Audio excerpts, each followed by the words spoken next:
Vergil does get hit and does kind of start coming forward, is that like a nervous portion of the fight for you, where you're kind of like you want to make sure he's in control, but still, you know, being aggressive? It just depends how he's doing it. I don't mind him coming out like that, because he knows what he's doing.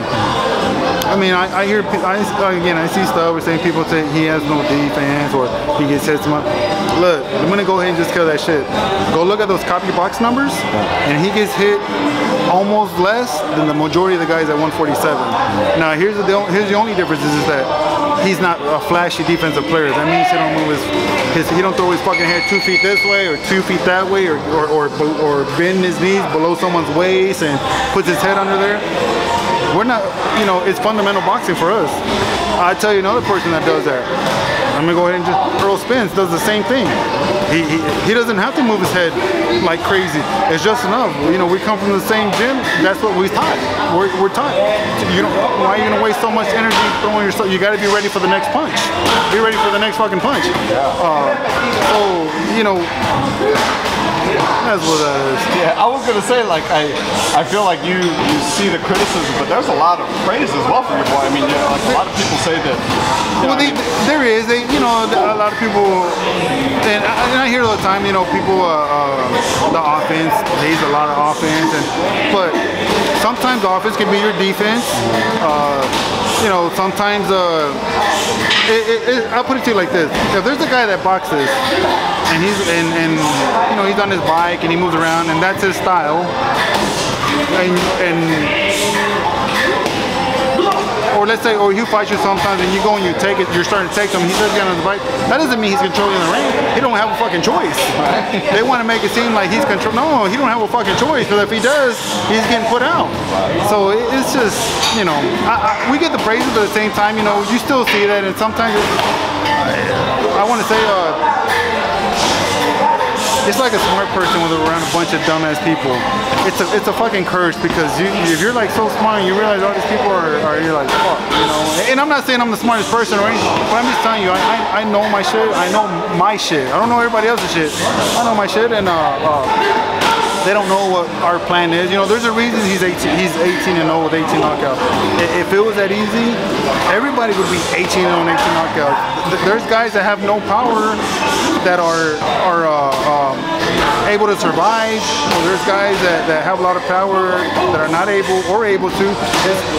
You can have an opponent, but that opponent doesn't get the memo saying, hey, you're supposed to get knocked out on this round. He's not gonna get, fuck that, you know, they're there to survive, you know.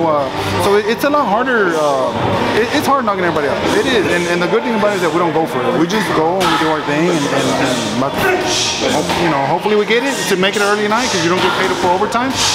And if you don't, then fuck it, I don't care. You know, as long as we win. As long as we win. Right. What's the saying? Arguing with idiots. Yeah. I think talking about that, 18 and 0, 18 KOs. Is there, obviously, like you said, you don't get paid for overtime. You know, everyone's in boxing to watch knockouts. But is there any inkling in you at all to like, hey man, I really kind of want him to go to 12 rounds just to, you know, like to answer all the questions? Yes, you can. You know, like, I know we could do it, or you guys. No, I don't care about that, because I mean, so my son's body's taking more punishment as it goes longer in the rounds, you know, and it's not just him, it's his hands. You know, your hands are, a hard puncher like that takes a lot of damage on his hands, you know. People don't realize, you know, when you know, my son has broken his hands before in the fights, and we don't say nothing.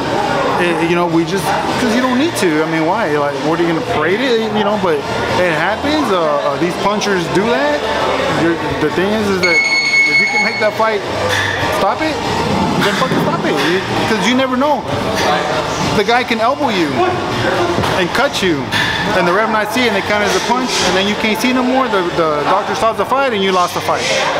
So if you can get him out of there, get him out of there. And if you can't, then don't risk it. Again, you know, everybody wants to see knockouts and whatever, but if you lose due to something like that, those people easily turn their backs on you.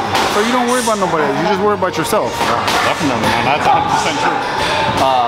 Talk about, I know you can't talk much about it, get into detail, about it, but the sparring Vergil Ortiz Sr, I'm sure people would have paid tickets to be in here that day. I probably would have walked out and paid to get back in. Look, Castaño's a very good fighter, very good boxer. Gets a lot of pressure, strong, very strong. Those are the guys that, for some reason, always makes my son turn it up a notch or two or three. He just likes it, you know. I guess he gets tired of babysitting guys, taking care of them in the ring, and he does it. But eventually, you got to be in there with somebody that can hurt you, keep you on your toes and sharp. And you know, we got here and we asked him for a favor if he would help us, and he was, you know, he didn't have to. The guy helped us, you know.